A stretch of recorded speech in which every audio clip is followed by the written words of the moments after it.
the other day we learned about different types of triangles: scalene, isosceles, equilateral, classifying triangles based on its angles, classifying a triangle based on its sides.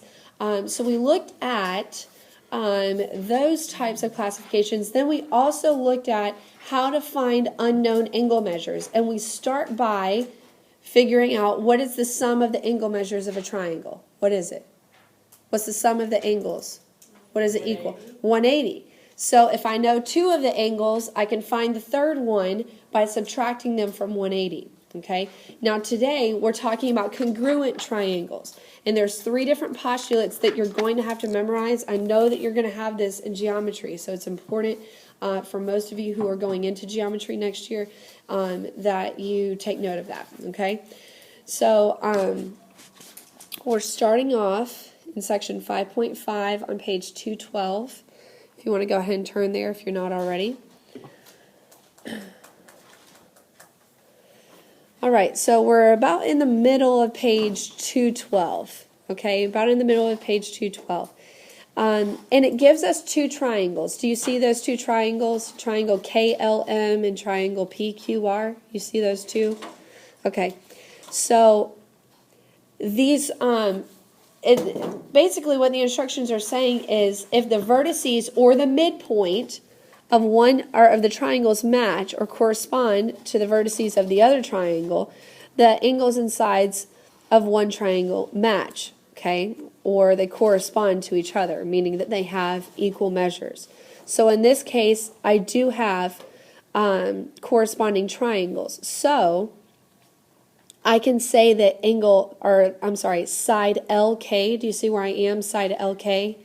Side LK, what is the equivalent side on the other triangle to LK? It's QP, okay? So on the blue triangle, line L or side LM is corresponding to what side? On the green triangle? QR, very good. And then side KM is corresponding to what side? PR, okay? And then I have corresponding angles too. Angle L corresponds with what angle on the green triangle? Angle Q. Angle K corresponds with what angle on the green triangle? Angle P. Angle M corresponds with what angle? Angle R, okay? So whenever our triangles are corresponding, our sides and our angles are also corresponding, meaning that they're all congruent.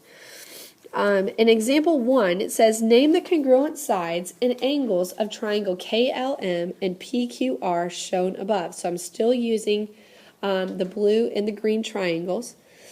And I'm basically just going through and doing exactly what we just said verbally.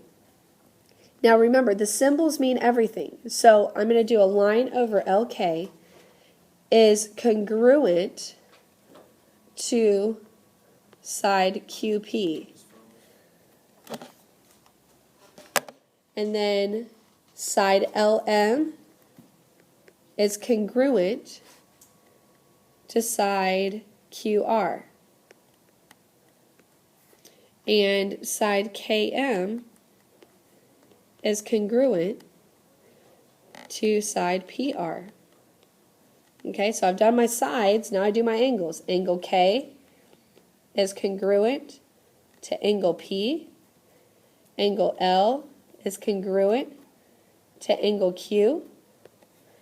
And angle M is congruent to angle R. Now I'm going to use this knowledge of how sides of congruent triangles correspond with each other in angles in my postulates, okay? And the postulates are the most important part of this lesson. So you have 3 different postulates. Now, you don't have to write down every single one of these. They're right there in your book, but I will tell you this. You need to be able to understand them enough to identify them. Am I going to ask you on a quiz, what is the side postulate, and make you list it or make you match it? Not necessarily, but you need to know it in order to be able to solve the problems in example 2. Okay? So the first one is the side postulate. Well, what do you think you're looking at with side? You're looking at sides. So you're not even worried about the angles. The side, side, side postulate says if three sides, now look at the orange triangle right underneath. If three sides of one triangle are congruent to three corresponding, meaning in the same location, corresponding sides of another triangle, then the triangles are congruent. So in this case, side GH has to be congruent to side JK in the green triangle. And do they both, in this case, have the same number of dashes through the side? Yes, they do. They both have one dash. So that's showing that those sides are congruent to each other. Same thing with H and I think that's I.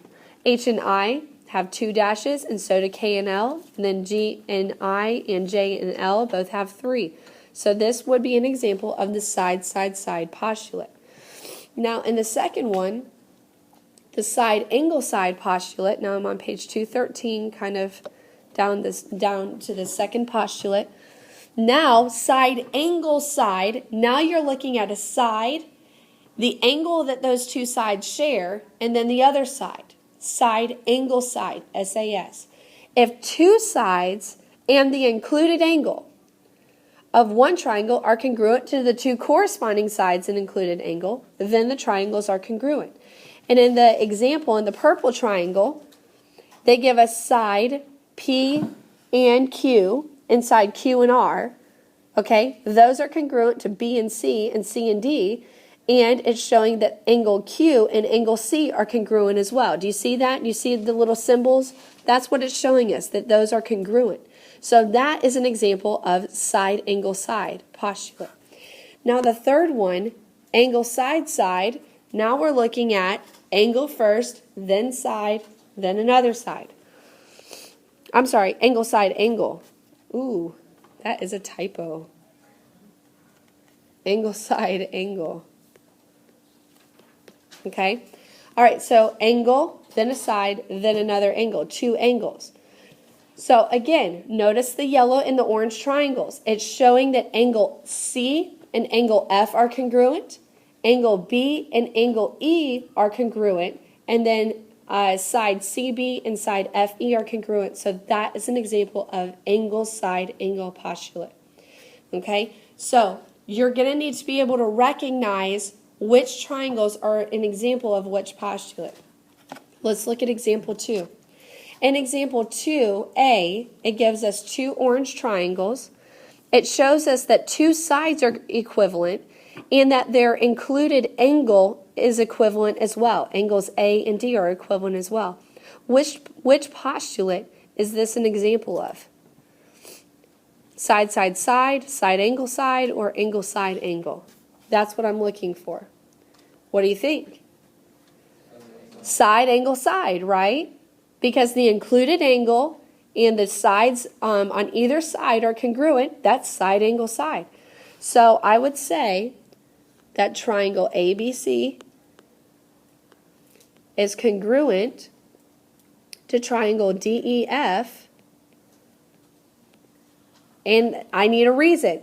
Because of, and you can abbreviate, side, angle, side postulate. Now on B, okay, what congruency? Okay, well this is a little different because they flip the triangle. But does that necessarily mean that the sides aren't equivalent? No, because that's what my symbols are showing me. That side CB and EF are equivalent, and then angle C and F are equivalent, and B and E are equivalent. What postulate is this an example of? I have two angles and a side. What would that be? Angle, side, angle. Very good. Angle, then the side, then the angle. So triangles, basically I'm defending why they're congruent. One of the postulates, one of the three. Triangle CAB is congruent to triangle FDE because of the angle, side, angle postulate.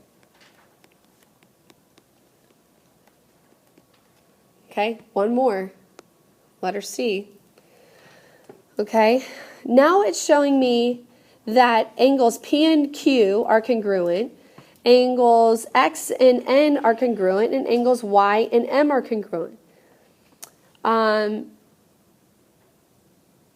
Does that necessarily mean that the triangles are congruent? No, it doesn't, okay? Because that doesn't follow any one of the three postulates, okay? So, I would say, now, not necessarily congruent doesn't mean that there's no way they can be. It just means that I don't have enough information here to say one way or another. It has to follow one of those three postulates. All right? And if you understand that, that's everything you need to know for 5.5.